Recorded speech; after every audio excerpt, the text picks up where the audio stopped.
Hello ನಮಸ್ತೆ sir. ನಾನು ಸೀತಾ ಅಂತ. ನಾನೊಂದು 3 ಡೇಸ್ ಬೂಟಿಂಗ್ ಕ್ಯಾಂಪ್ ಅಟೆಂಡ್ ಮಾಡಿದ್ದೆ ಹೀಲಿಂಗ್ ಬಗ್ಗೆ. ಆ್ಯಕ್ಚುಲಿ ಇದಕ್ಕಿಂತ ಮೊದಲು ನಂಗೆ ತುಂಬ ನೆಗೆಟಿವ್ ಥಾಟ್ಸ್ ಬರ್ತಿತ್ತು. ಬಟ್ ಫಸ್ಟ್ ಡೇನೇ ನನಗದು ಎಷ್ಟೋ 80% ಫುಲ್ ಕಡಿಮೆ ಆದಂಗೆ ಅನಿಸ್ತು. ಅದಾದಮೇಲೆ ಮನಿ ವಿಚಾರದಲ್ಲಿ ಆ್ಯಕ್ಚುಲಿ ತುಂಬ ಬ್ಲಾಕೇಜಸ್ ಸಿಕ್ತು ಅನಿಸುತ್ತೆ. ನಾನು ಆ್ಯಕ್ಚುಲಿ ಹೌಸ್ ವೈಫು. ನಾನು ಯಾವಾಗ ಹಸ್ಬೆಂಡ್ ಹತ್ರ ಅಮೌಂಟ್ ಎಲ್ಲ ಕೇಳೋದು ನನಗೆ ಇಷ್ಟನೂ ಆಗ್ತಿರಲಿಲ್ಲ. ನಾನು ಕೇಳ್ತಾನೂ ಇರಲಿಲ್ಲ. ಅವರಾಗೆ ಒಂದಿನನೂ ಕೊಡ್ತಾನೂ ಇರಲಿಲ್ಲ. ಬಟ್ ಏನು ಈ ಮನಿ ಹೀಲಿಂಗ್ ಮಾಡಿದ್ಮೇಲೆ ನೀವು ಇನ್ನೂ ಅದು ನಡೀತಾನೆ ಇತ್ತು. ಅವರೇನೋ ಬಂದರು ಆಫೀಸಿಗೆ ಹೋಗೋಕ್ಕಿಂತ ಮೊದಲು ಬಂದು 200 ರುಪೀಸ್ ಇಟ್ಕೋ ಅಂತಂದ್ಬಿಟ್ಟು ಕೊಟ್ಟೋದು. ನನಗೆ ಸರ್ಪ್ರೈಸ್ ಅದು. ಕಡಿಮೆ ಆಗಿರ್ಬೋದು 200, ಬಟ್ ಓಕೆ. ₹1 ಇಲ್ಲದೆ ಇದ್ದಿದ್ದು ಇದು ತುಂಬ ಅಮೌಂಟ್ ಅನಿಸ್ತು.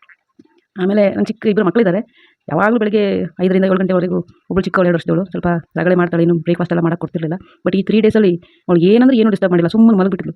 ನನಗೆ ಅದೊಂದು ಸರ್ಪ್ರೈಸು. ಇಷ್ಟು ದಿನ ಬೆಳಗ್ಗೆ ಎದ್ದ ತಕ್ಷಣ ಏನೂ ಮಾಡೋಕ್ಕೆ ಬಿಡ್ತಿರಲಿಲ್ಲ. ಹೆಂಗಪ್ಪ ಬ್ರೇಕ್ಫಾಸ್ಟ್ ಮಾಡೋದು, ದೊಡ್ಡವಳನ್ನ ಸ್ಕೂಲಿಗೆ ಕರ್ಕೊಂಡೋಗಿ ಬಿಡೋದೆಲ್ಲ ಸ್ವಲ್ಪ ಕಷ್ಟ ಅನಿಸ್ತಿತ್ತು. ಬಟ್ ಈ 3 ಡೇಸು ನನಗೆ ವಿಚಿತ್ರ ಅನಿಸ್ತು. ಇವಳು ಏನು ಹೇಳೋದೇ ಇಲ್ಲ, ಡಿಸ್ಟರ್ಬ್ ಮಾಡೋದಿಲ್ಲ. ಎದ್ರೂ ಅಲ್ಲಲ್ಲೇ ಸಮಾಧಾನ ಮಾಡ್ಕೊಂಡು ಮಲ್ಕೊಂಡ್ಬಿಡ್ತಾಳೆ. ನಿಜವಾಗ್ಲೂ ತುಂಬ ತುಂಬ ಅಂದರೆ ತುಂಬ ಮಿರಾಕಲ್ ನನಗೆ. And thank you sir.